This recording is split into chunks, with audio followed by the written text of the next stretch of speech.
Hello friends, आपके सामने 100 MCQ के क्वेश्चंस हैं जिसमें पहले 50 पदबंध के और उसके बाद 50 समास के दिए हुए हैं, जो कि एग्ज़ाम के लिए बहुत ही महत्वपूर्ण प्रश्न है। इन्हें पूरा ज़रूर देखें और जिन्होंने भी अभी तक चैनल को सब्सक्राइब नहीं किया है प्लीज़ चैनल को सब्सक्राइब करें और वीडियो देखने के बाद लाइक ज़रूर करें।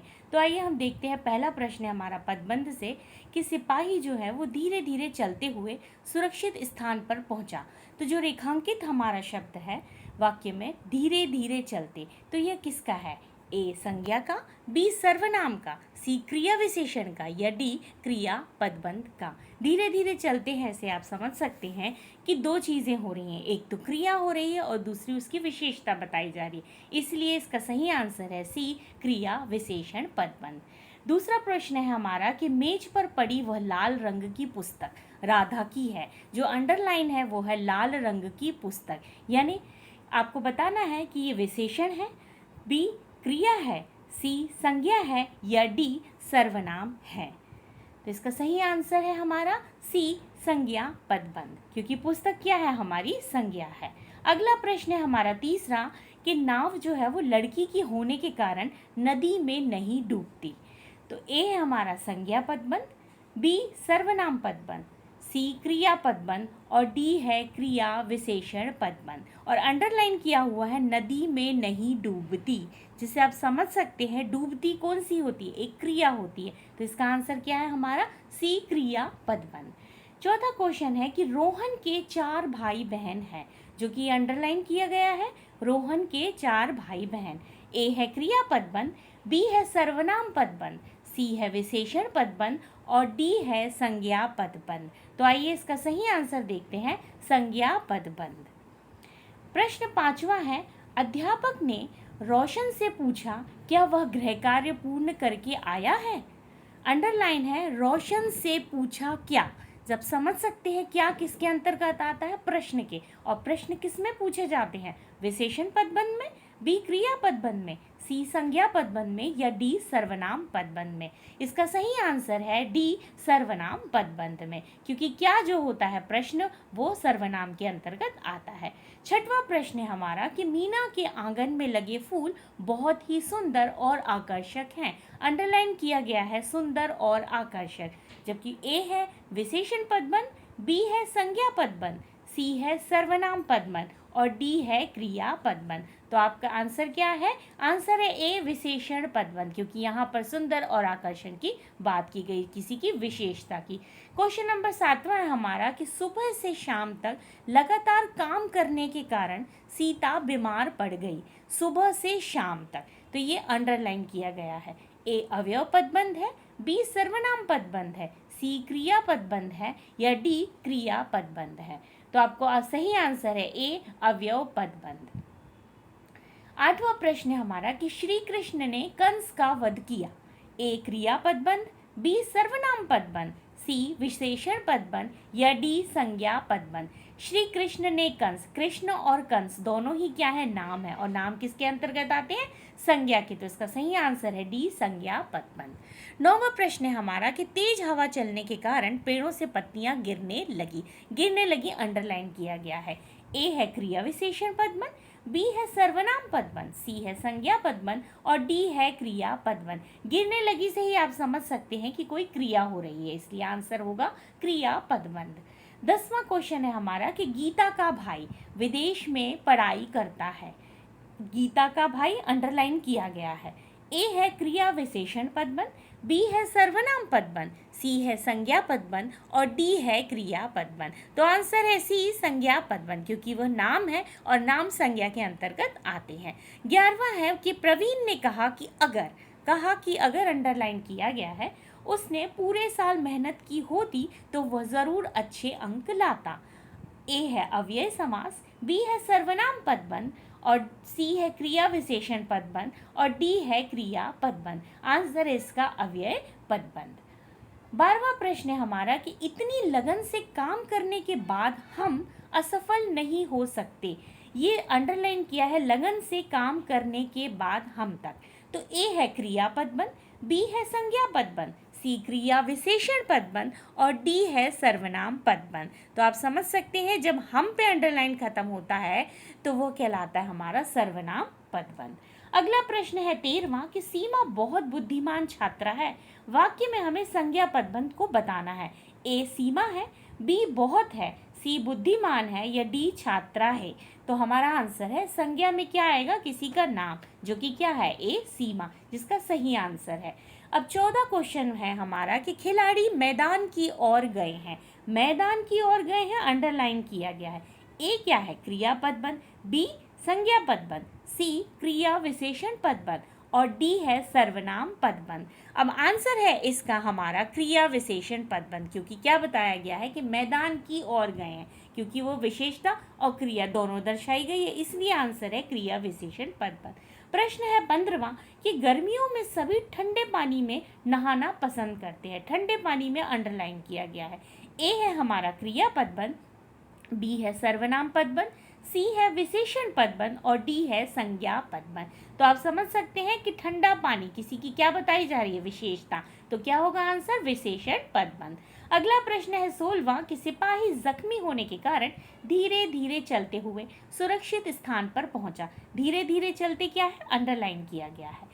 क्रिया विशेषण पदबंध है या बी सर्वनाम पदबंध है, सी संज्ञा पदबंध है या डी क्रिया पदबंध है। तो इसका सही आंसर है ए क्रिया विशेषण पदबंध, क्योंकि धीरे धीरे और चलते उसकी क्रिया और विशेषता दोनों दर्शाई गई है। 7वां प्रश्न है कि चोरी की गई कुछ गाड़ियों को पुलिस ने खोज निकाला।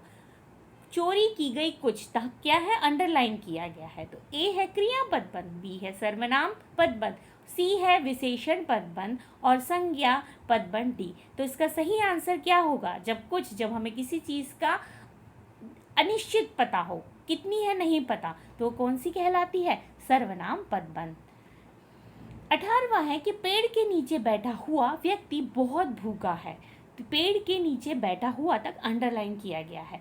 ए है क्रिया पदबंध, बी है सर्वनाम पदबंध, सी है विशेषण पदबंध और डी है संज्ञा पदबंध। अब यहाँ पर क्या बता रहा है, उसकी विशेषता बता रहा है। तो विशेषण पदबंध, क्योंकि बैठा हुआ, अगर व्यक्ति तक ले गए होते अंडरलाइन तो क्या कहलाता, संज्ञा, क्योंकि व्यक्ति क्या होता है, किसी का नाम। लेकिन यहाँ पर क्या बताया, बैठा हुआ, यानी उसकी क्या बताई, विशेषता, इसलिए होगा ये विशेषण पदबंध।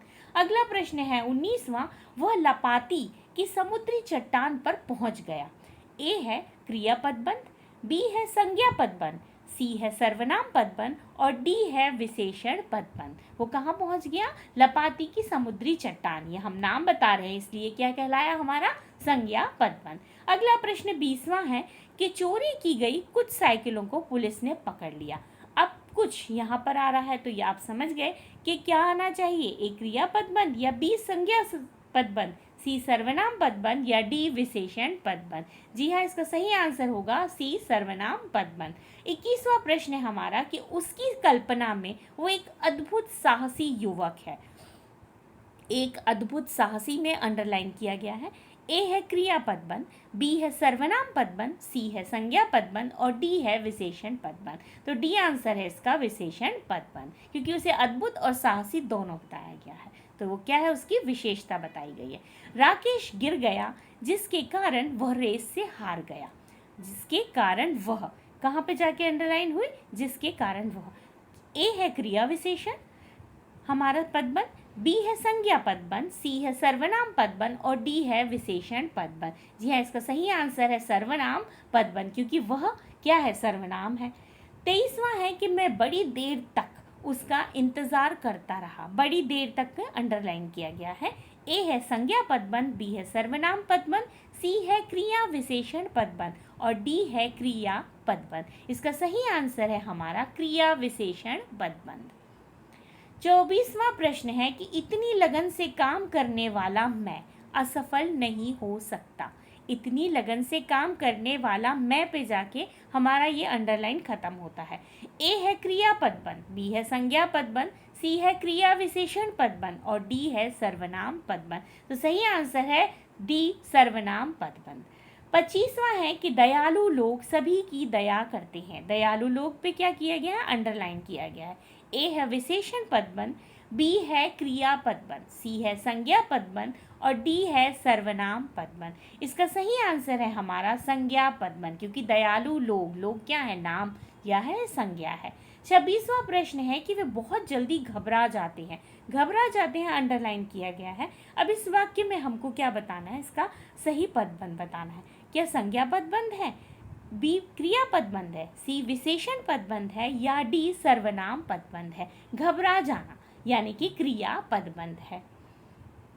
27वां, ऐसा एक घटना का जिक्र सिंधी भाषा के महाकवि शेख अयाज ने अपनी आत्मकथा में किया है। जो सिंधी भाषा के महाकवि शेख अयाज तक इसे अंडरलाइन किया गया है। तो इसका ए है संज्ञा पदबंध, बी है क्रिया पदबंध, सी है विशेषण पदबंध और डी है सर्वनाम पदबंध। तो सही आंसर है इसका संज्ञा पदबंध, क्योंकि यहाँ पे किसकी बात की गई है, नाम की। 28वां प्रश्न है कि क्रिया पदबंध का उदाहरण छाटिए। ए है भाई साहब फेल हो गए मैं पास हो गया, बी है उसके चरित्र से तुमने कौन सा उपदेश लिया, सी है कोई अजनबी युवक उसे निशब्द ताके जा रहा है और डी है वे फिर से चलने फिरने के काबिल नहीं हो सके। प्रश्न पूछा है क्रिया पदबंध, तो इसमें से क्रिया किस में हो रही है, सी में, कि कोई अजनबी युवक उसे निशब्द ताके जा रहा है। ताके जा रहा क्रिया है, इसका सही आंसर सी है। 29वां क्वेश्चन है कि विचार मग्न ततारा समुद्री बालू पर बैठकर सूरज की अंतिम रंग बिरंगी किरणों को समुद्र पर निहारने लगा। तो इस वाक्य में हमें विशेषण पदबंध बताना है कौन सा है। ए है अंतिम रंग बिरंगी, बी है विचार मग्न तरारा या सी है निहारने लगा या बालू पर बैठकर। तो इसमें सही आंसर है हमारा अंतिम रंग बिरंगी, क्योंकि ये विशेषता बता रहा है, बाकी विशेषताएं नहीं बता रहा। विचार रंग तरारा का नाम बता रहा है, निहार रहा है वो एक क्रिया हो रही है, बालू पर बैठा है, जबकि यहाँ पर विशेषण जो होगा वो हमारा अंतिम रंग बिरंगी, ए इसका आंसर है। 30वां प्रश्न है कि भाई साहब स्वभाव से बड़े अध्ययनशील थे। तो रेखांकित पदबंध का हमें इसमें वेद बताना है। अंडरलाइन है बड़े अध्ययनशील थे, तो ए संज्ञा पदबंध है, क्रिया पदबंध है या सी विशेषण पदबंध है या डी सर्वनाम पदबंध है। उनकी क्या बताई जा रही है, विशेषता, कि वो बड़े अध्ययनशील हैं, तो विशेषण पदबंध आएगा। 31वां प्रश्न है हमारा कि मुझे अपने घर की खिड़की से जंगल में सुंदर गिलहरियां दिखाई दे रही हैं।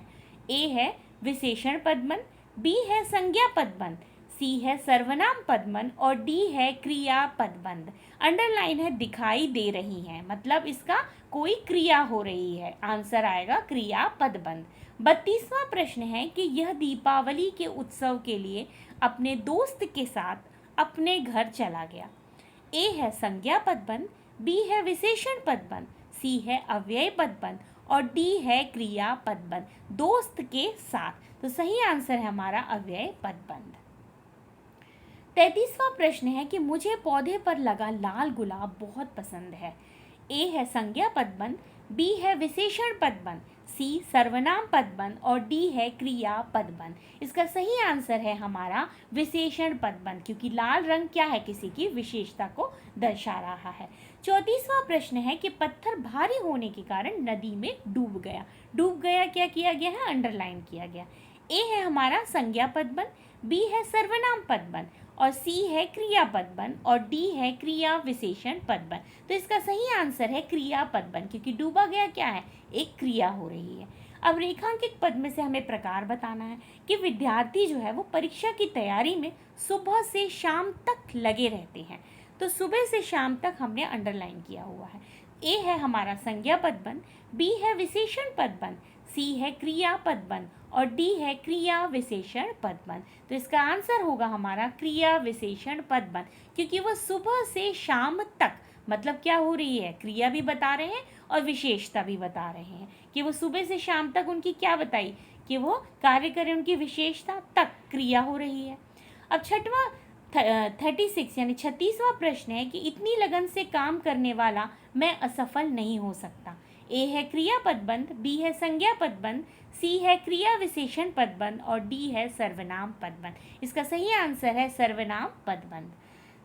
37 यानी कि 37वां प्रश्न है कि रात भर जागने वाले तुम, इसको अंडरलाइन किया है, रात भर जागने वाले तुम क्या सुबह जल्दी दफ्तर पहुंच पाओगे। ए है सर्वनाम पदबंध, बी है क्रिया पदबंध, सी है विशेषण पदबंध और डी है क्रिया विशेषण पदबंध। इसका सही आंसर होगा सर्वनाम पदबंध, क्योंकि तुम आया है। 38वां प्रश्न है कि सौरभ की छोटी भाई राहुल पढ़ाई में बहुत होशियार है। जो छोटा भाई है वो पढ़ाई में कैसा है, बहुत होशियार है। तो सौरभ का छोटा भाई राहुल, इसे हमने अंडरलाइन किया है। ए है संज्ञा पदबंध, बी है क्रिया विशेषण पदबंध, सी है सर्वनाम पदबंध और डी है क्रिया विशेषण पदबंध। जिसका आंसर है संज्ञा पदबंध, क्योंकि वहां पर नाम बताया गया है। 39वां हमारा जो प्रश्न है वो है आसपास में उड़ते पंछी सभी को अच्छे लगते हैं। आसमान में उड़ते पंछी अंडरलाइन किया हुआ है। ए है विशेषण पदबंध, बी है क्रिया पदबंध, सी है संज्ञा पदबंध और डी है सर्वनाम पदबंध। तो हमने क्या बताया इसमें, संज्ञा पदबंध, क्योंकि आसमान क्या है, नाम है और ये संज्ञा है। 40वां प्रश्न है कि जल्दी चलने वाली रेलगाड़ी अभी अभी पहुंची है। तो जल्दी चलने वाली को अंडरलाइन किया गया है। ए है संज्ञा पदबंध, बी है क्रिया पदबंध, सी है विशेषण पदबंध और डी है क्रिया विशेषण पदबंध। इसका सही जवाब है विशेषण पदबंध, क्योंकि जल्दी जल्दी जो कि विशेषता बताई जा रही है। 41वां प्रश्न है कि भगवान राम और माता सीता का वनवास में लक्ष्मण ने पूरा साथ निभाया। तो भगवान राम और माता सीता में अंडरलाइन किया है। ए है संज्ञा पदबंध, बी है सर्वनाम पदबंध, सी है क्रिया पदबंध और डी है क्रिया विशेषण पदबंध। इसका सही आंसर है संज्ञा पदबंध, क्योंकि यहाँ पर नाम बताए गए हैं, नाम आते हैं तब संज्ञा होती है। 42वां प्रश्न है कि छात्र परीक्षा भवन के अंदर बैठे हैं।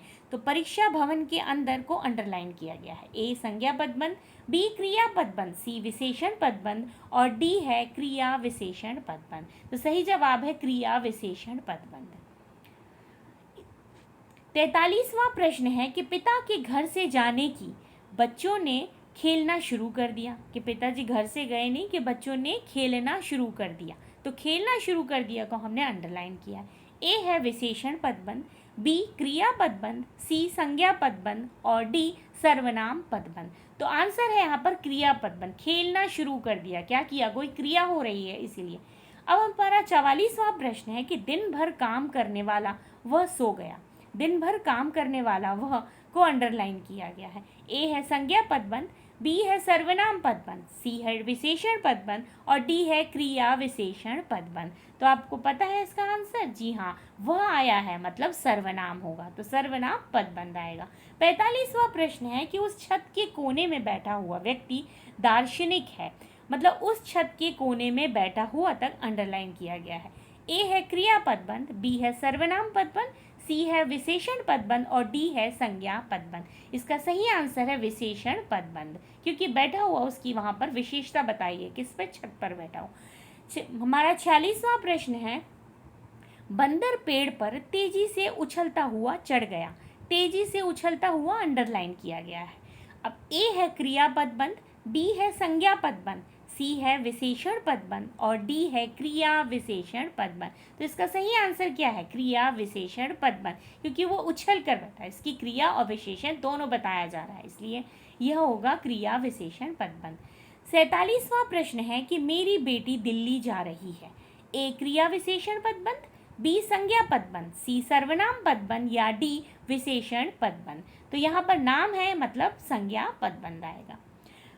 48वां प्रश्न है कि कभी असत्य ना बोलने वाले व्यक्ति जो होते हैं वो देश का गौरव होते हैं। तो कभी असत्य ना बोलने वाले व्यक्ति को अंडरलाइन किया गया है। ए संज्ञा पदबंध, बी है क्रिया पदबंध, सी है विशेषण पदबंध और डी है क्रिया विशेषण पदबंध। इसका सही आंसर है हमारा संज्ञा पदबंध, क्योंकि व्यक्ति में अंडरलाइन किया गया है। 49वां प्रश्न है कि वो पहले की अपेक्षा बहुत समझदार हो गया है। पहले की अपेक्षा को हमने क्या किया गया है, अंडरलाइन किया है, रेखांकित किया गया है। ए है क्रिया पदबंध, बी है संज्ञा पदबंध, सी है क्रिया विशेषण पदबंध और डी है सर्वनाम पदबंध। तो इसका सही आंसर है हमारा क्रिया विशेषण पदबंध। 50वां प्रश्न है कि प्यास का मारा कौआ घड़े पर बैठ गया। प्यास का मारा हमने क्या किया है, रेखांकित किया गया है। ए है संज्ञा पदबंध, बी है विशेषण पदबंध, सी है क्रिया पदबंध और डी है क्रिया विशेषण पदबंध। तो सही आंसर है इसका विशेषण पदबंध, क्योंकि प्यास का मारा उसकी विशेषता बताई जा रही है। ये थे 50 प्रश्न हमारे पदबंध के। आइए अब हम समास के 50 वस्तुनिष्ठ प्रश्नावली का अध्ययन करेंगे और आप लोग जल्दी से पेन पेपर लेकर बैठ जाइए ताकि आप इसके आंसर लिख सकें, या तो फिर कमेंट्स बॉक्स में भी आंसर आप दे सकते हैं। तो चलिए हम शुरू करते हैं पहला प्रश्न समास का कि किस समास में पहला पद प्रधान होता है। तो ए है अवयवी भाव समास, बा है बहुव्रीहि समास, सा है कर्मधारय समास और दा है द्वंद्व समास। तो इसका सही आंसर है ए यानी कि आ अवयवी भाव समास। प्रश्न दूसरा है हमारा कि यथाशक्ति में कौन सा समास है। आ कर्मधारय समास, बा तत्पुरुष समास, सा अवयवी भाव समास या दा द्विगु समास। तो यथाशक्ति यानी कि शक्ति के अनुसार, इसका अर्थ होता है शक्ति के अनुसार, यानी कि सा अवयवी भाव इसका सही आंसर है। तीसरा है हमारा भरपेट में समास बताइए। आ तत्पुरुष, बा बहुव्रीहि, सा द्विगु या दा अवयवी भाव समास। भरपेट को जब हम विग्रह करते हैं तो पेट भरकर बनता है, इसका सही आंसर है दा अवयवी भाव समास। चौथा प्रश्न है कि नीलकमल में कौन सा समास है। आ है बहुव्रीहि, बा है कर्मधारय समास, सा है तत्पुरुष समास और दा है द्विगु समास। अब नीलकमल जिसमें क्या बताया जा रहा है, नीला है कमल, तो यानी कि क्या है ये, जिसकी विशेषता बताई जाती है। जब विशेषता बताई जाती है तो आंसर क्या होगा, कर्मधारय समास। पांचवा है द्विगु समास का उदाहरण बताइए। द्विगु में हमें बताना है एक की शताब्दी है, बा क्या नीलकमल है, सा या दशानन है या दा पीतांबर है। तो हमारा आंसर क्या होगा, हमारा आंसर आ शताब्दी होगा, क्योंकि द्विगु में हमेशा संख्या आती है 100 वर्षों का समूह। आप कहेंगे कि दशानन भी तो 10 संख्याएं बता रहा है, लेकिन दशानन का अर्थ क्या होता है, जिसके 10 सिर होते हैं, अर्थात रावण। तो ये बहुव्रीहि हो जाएगा, इसलिए यहाँ आंसर शताब्दी ही आएगा। प्रश्न नंबर 6वां है कि किस समास के दोनों पद प्रधान होते हैं। आ द्वंद्व समास के, बा तत्पुरुष समास के, सा बहुव्रीहि समास के या दा कर्मधारय समास के। जल्दी से आंसर बताइए, दोनों पद किसके प्रधान होते हैं। जी हाँ, इसका सही आंसर है द्वंद्व समास। 7वां प्रश्न है कि शिलालेख में समास बताना है हमें कि कौन सा है शिलालेख का। तत्पुरुष समास है, बहुव्रीहि समास है, कर्मधारय समास है या द्वंद्व समास है। जब हम शिलालेख का क्या करेंगे, विग्रह करते हैं, तो बनता है कि शिला पर अंकित लेख, यानी कि क्या आया यहाँ पर आया, मतलब कारक आया, तो कारक आता है तब कौन सा समास कहलाता है, तत्पुरुष समास। 8वां प्रश्न हमारा कि गंगा यमुना में कौन सा समास है। आप समझ गए होंगे इसमें योजक चिन्ह लगा है तो कौन सा समास होना चाहिए। ए है अवयवी भाव समास, बा है द्विगु समास, सा है द्वंद्व समास और दा है तत्पुरुष समास। जी हाँ, इसका सही आंसर है द्वंद्व समास। 9वां प्रश्न है हमारा कि जो अष्टाध्याय हैं उसमें कौन सा समास है, बताइए। आ द्विगु समास, बा द्वंद्व समास, सा तत्पुरुष समास या दा कर्मधारय समास। अगर हम अष्टाध्यायी का विग्रह करते हैं तो बनता है 8 अध्यायों का समूह, यानी कि द्विगु समास। अगला प्रश्न है हमारा 10वां, नवरत्न में समास बताइए कौन सा है। आ है हमारा द्विगु समास, बा है कर्मधारय समास, सा है तत्पुरुष समास और दा है अवयवी भाव समास। तो नवरत्न यानी कि 9 रत्नों का समाहार, जब संख्या आती है तब कौन सा होता है, द्विगु समास। 11वां प्रश्न है कि आधा पका भोजन खाने से पेट खराब हो गया। आ अवयवी भाव समास, बहुव्रीहि समास, तत्पुरुष समास या द्विगु समास। तो इसका सही आंसर क्या होगा, जिसमें वो बता रहा है कि आधा है जो पका हुआ, मतलब अवयवी भाव समास। अगला प्रश्न 12 है हमारा कि समास का शाब्दिक अर्थ क्या होता है। आ संक्षेप होता है, बा विग्रह होता है, सा विच्छेद होता है या दा विस्तार होता है। तो इसका सही आंसर है संक्षेप होना, क्योंकि समास की परिभाषा में ही बताया गया है संक्षिप्त होता है यह। 13वां प्रश्न है कि 2 अथवा 2 से अधिक शब्दों से मिलकर बने हुए नए सार्थक शब्द को क्या कहते हैं। आ संधि कहते हैं, बा समास कहते हैं, सा छंद कहते हैं या दा अवयव कहते हैं। जब 2 या 2 से अधिक शब्दों से मिलकर जब सार्थक शब्द बनता है तो उसे हम क्या कहते हैं, समास कहते हैं। सही आंसर समास है। कन्यादान में कौन सा समास आता है, तत्पुरुष समास आता है या बा द्वंद्व समास या सा कर्मधारय समास या दा बहुव्रीहि समास। इसका अगर हम विग्रह करें तो क्या बनता है, कन्या का दान, का आया मतलब कारक आया, तो क्या होगा आंसर, तत्पुरुष समास। 15वां प्रश्न है कि गगनचुंबी में कौन सा समास है। आ है बहुव्रीहि समास, बा है कर्मधारय समास और सा है तत्पुरुष समास और दा है अवयवी भाव समास। गगनचुंबी का जब हम विग्रह करते हैं तो क्या बनता है, गगन को चूमने वाला, को आया, मतलब क्या आया हमारा, विभक्ति आई, यानी कि तत्पुरुष समास होगा। 16वां है प्रश्न हमारा कि युधिष्ठिर में कौन सा समास है। आ तत्पुरुष समास, बा अवयवी भाव समास, सा बहुव्रीहि समास या दा कर्मधारय समास। तो युधिष्ठिर का जब हम क्या करते हैं, विग्रह करते हैं, इसका अर्थ होता है कि जो युद्ध में स्थिर रहता है, हमेशा युद्ध में जो क्या रहे, स्थिर बना रहे, उन्हें हम क्या कहते हैं, युधिष्ठिर। तो जब अर्थात आएगा तो क्या बनेगा आंसर, बहुव्रीहि समास, क्योंकि युद्ध में स्थिर रहने वाला अर्थात युधिष्ठिर। अगला प्रश्न है हमारा 17वां कि वनवास में कौन सा समास है। आ है कर्मधारय समास, बा है तत्पुरुष समास, सा है द्वंद्व समास और दा है बहुव्रीहि समास। वनवास यानी कि वन में वास, यानी वन में रहने वाला। तो आप बता सकते हैं इसका आंसर क्या होगा, जिसमें क्या आया है, कारक आया है, विभक्ति आई है, यानी कि तत्पुरुष समास होगा।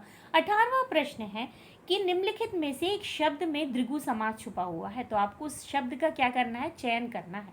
ए है पुरुष, से बी है मतलब बा जो है वो भूदान, सा सप्ताह और दा है आजीवन। तो इसमें आपको क्या बताना है, द्विगु। अब आप याद करिए कि द्विगु समास में क्या होता है, जिसमें कोई संख्या बताई जाती।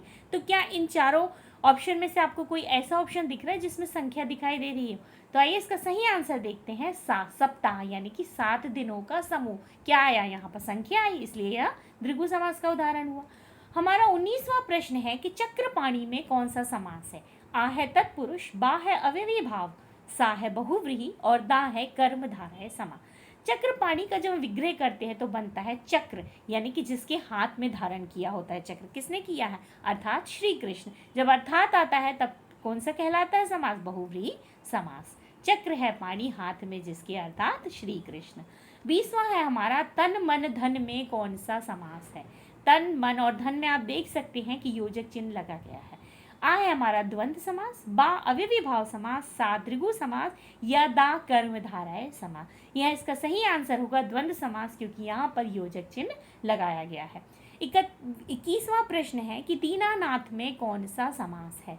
आ है द्वंद्व समास, बा है द्विगु समास, सा है बहुव्रीहि समास और दा है कर्मधारय समास। इसका अर्थ होगा हमारा आंसर बहुव्रीहि समास। कैसे, दीनों के नाथ अर्थात सूर्य भगवान जब आता है, अगर यहाँ पर बहुव्रीहि दिया गया है ऑप्शन में तो आप बहुव्रीहि करेंगे। अगर बहुव्रीहि नहीं देके तत्पुरुष दिया गया है तब इसका अर्थ होगा दीनों के नाथ, यानी के आ जाएगा, तो ये एक कारक बन जाएगा, तब यहाँ पर तत्पुरुष समास आएगा। तो आपको कंफ्यूज नहीं होना है, ऑप्शन में या तो बहुव्रीहि दिए रहेगा या तत्पुरुष रहेगा। आगे प्रश्न है हमारा 22वां कि विद्यार्थी में कौन सा समास है। आ है तत्पुरुष, बा कर्मधारय, सा बहुव्रीहि और दा द्विगु समास। विद्यार्थी का अर्थ क्या होता है, विद्या का अर्थ, मतलब का आया, क्या आएगा, तत्पुरुष समास। नवग्रह में कौन सा समास है। आ कर्मधारय समास, बा द्वंद्व समास, सा द्विगु समास या दा तत्पुरुष समास। नवग्रह मतलब 9 ग्रहों का समूह, और 9 ग्रहों का समूह क्या है, संख्या है, यानी द्विगु समास। 24वां प्रश्न है कि विशेषण और विशेष्य के योग्य से कौन सा समास बनता है। आ बहुव्रीहि, बा द्विगु, सा कर्मधारय और दा तत्पुरुष समास। विशेषण और विशेष्य किसमें बताया जाता है, कर्मधारय समास में। सही आंसर इसका सा है, कर्मधारय समास। 25वां प्रश्न है कि जब दोनों पद अप्रधान होते हैं, मतलब दोनों ही पद प्रधान नहीं होते, और क्या होता है, कोई और ही पद क्या होता है, प्रधान होता है, तो वो कौन सा समास होता है। आ तत्पुरुष समास, बा द्विगु समास, सा द्वंद्व समास या दा बहुव्रीहि समास। जी हाँ, इसका सही आंसर है दा बहुव्रीहि समास। 26वां प्रश्न है कि महात्मा में कौन सा समास होता है। आ द्विगु समास, बा कर्मधारय समास, सा तत्पुरुष समास, दा द्वंद्व समास। तो इसका सही आंसर है हमारा कर्मधारय समास। कैसे, क्योंकि महान है जो आत्मा, यहाँ पर क्या बताया जा रहा है, उसकी विशेषता बताई जा रही है। 27वां प्रश्न है वीणा पानी में कौन सा समास है। आ है कर्मधारय समास, बा है बहुव्रीहि समास, सा है तत्पुरुष समास और दा है द्वंद्व समास। तो इसका सही आंसर क्या है हमारा, बहुव्रीहि समास। कैसे, क्योंकि वीणा है पानी में, यानी कि हाथ में, जिसके अर्थात सरस्वती जी। 28वां प्रश्न है कि क्रोधाग्नि में कौन सा समास है। आ है तत्पुरुष समास, बा है कर्मधारय समास, सा है द्वंद्व समास और दा है बहुव्रीहि समास। क्रोध अग्नि का जब हम विग्रह करते हैं तो होता है क्रोध रूपी अग्नि, अर्थात इसका आंसर क्या होगा, कर्मधारय समास।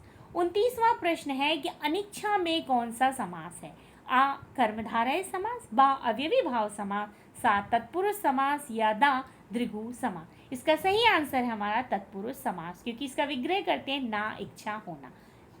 30वां है ऐसा कौन सा समास है जिसमें विभक्ति का लोप हो जाता है, विभक्ति यानी कि जो कारक में होती है वो।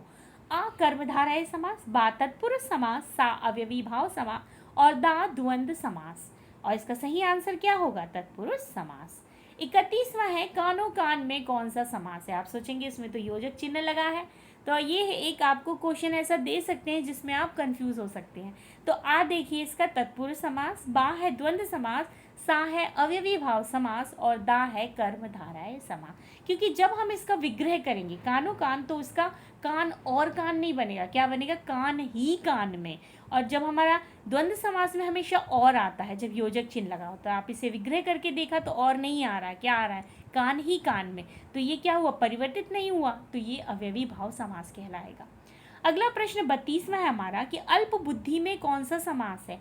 आ है बहुव्रीहि समास, बा है अव्ययी भाव समास, सा है द्वंद्व समास और दा है कर्मधारय समास। अल्प बुद्धि का जब विग्रह करेंगे तो क्या बनेगा, अल्प है बुद्धि जिसकी, अर्थात अल्प बुद्धि, तो ये होगा बहुव्रीहि समास।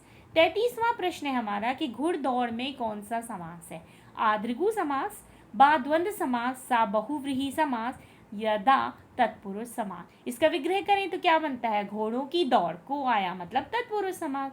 रात और दिन में कौन सा समास है, यहाँ पर योजक चिन्ह है और बता दिया है मैंने। आ द्विगु समास है, बा द्वंद्व समास है, सा अव्ययी भाव समास या दा तत्पुरुष समास। जी हाँ, इसका सही आंसर द्वंद्व समास है। 35वां प्रश्न है कि तिरंगा में कौन सा समास है। अव्ययी भाव समास, बहुव्रीहि समास, सा द्विगु समास या दा तत्पुरुष समास। तिरंगा यानी कि 3 रंगों का समाहार, द्विगु समास संख्या आई है। 36वां प्रश्न है कि हस्तलिखित में कौन सा समास है।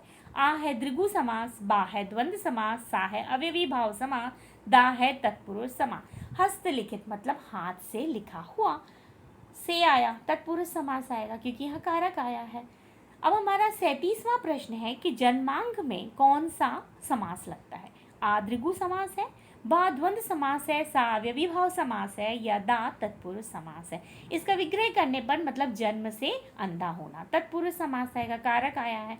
स्त्री रत्न में कौन सा समास है।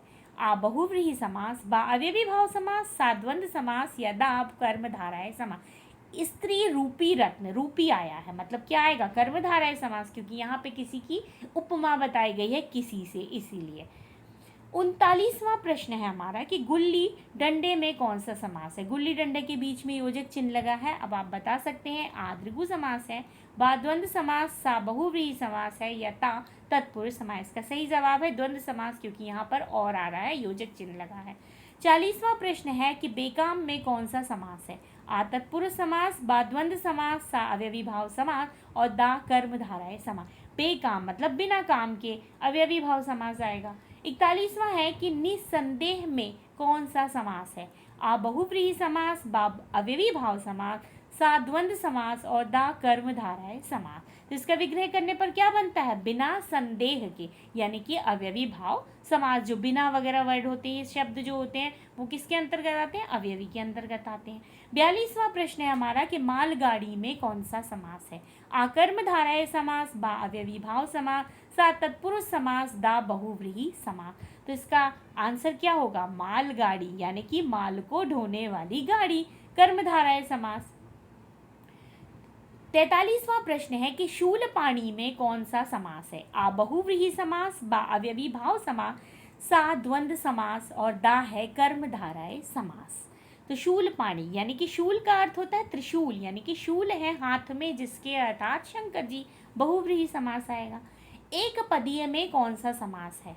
आप समझ गए होंगे, एक पदीय यहाँ पे क्या आ रही है, संख्या आ रही है। ए द्विगु समास है, बा द्वंद्व समास है, सा बहुव्रीहि समास या दा तत्पुरुष समास है। इसका सही आंसर क्या होगा, द्विगु समास। 45वां प्रश्न है कि लाल बाजार में कौन सा समास है। लाल बाजार क्या बता रहा है यहाँ पर, किसी की विशेषता। आ क्या है, बहुव्रीहि समास। बा अव्ययी भाव समास। सा द्वंद्व समास। और दा कर्मधारय समास। जिसमें किसी की विशेषता बताई जाती है वो क्या कहलाता है, कर्मधारय समास। इसका सही आंसर है। 46वां है कि वेद पुराण में कौन सा समास है। आप देख सकते हैं इसके बीच में योजक चिन्ह है, क्या और आ रहा है लगाने से, जी हाँ, वेद और पुराण, इसका विग्रह होता है। तो ये द्वंद्व समास, दिगु समास, बा सा बहुव्रीहि समास है और दा तत्पुरुष समास। तो इसका सही आंसर क्या होगा, द्वंद्व समास। 47वां प्रश्न है कि ध्यान मग्न में कौन सा समास है। आ दृगु समास, बा द्वंद्व समास, सा बहुव्रीहि समास या दा तत्पुरुष समास। यहाँ ध्यान मग्न का विग्रह करें तो क्या बनता है, ध्यान में मग्न अर्थात तत्पुरुष समास। कारक आया है। 48वां प्रश्न है कि आमरण में कौन सा समास है। आ बहुव्रीहि समास है, बा अव्ययी भाव समास है, सा द्वंद्व समास है या दा कर्मधारय समास है। इसका विग्रह करने पड़ता है मरण प्रयत्न, यानी कि अव्ययी भाव समास आएगा। 49वां प्रश्न है कि तुलसी कृत में कौन सा समास है। आ कर्मधारय समास, बा अव्ययी भाव समास, सा तत्पुरुष समास और दा है बहुव्रीहि समास। यानी कि तुलसी द्वारा कृत, यानी कि तुलसी द्वारा रचा गया। तो क्या आया यहाँ पर, द्वारा। द्वारा किस में आता है, कारक, तत्पुरुष समास होगा इसका आंसर। 50वां प्रश्न है हमारा कि षडानन में कौन सा समास है। आ कर्मधारय समास, बा अव्ययी भाव समास, सा तत्पुरुष समास या दा बहुव्रीहि समास। षडानन का विग्रह करने पर बनता है कि 6 हैं आनन जिसके, अर्थात शंकर जी। तो यहाँ आएगा बहुव्रीहि समास इसका सही आंसर। तो ये सारे 50 और वो 50 पदबंध के मिला के 100 प्रश्नों का अध्ययन आप बहुत अच्छे से करिए। एग्जाम में इन्हीं में से आएंगे। और अगर आपको और डिटेल में इसका पढ़ना चाहते हैं तो नीचे डिस्क्रिप्शन बॉक्स में लिंक दिया गया है, आप उसके और भी उदाहरण वहाँ पर देख सकते हैं। धन्यवाद।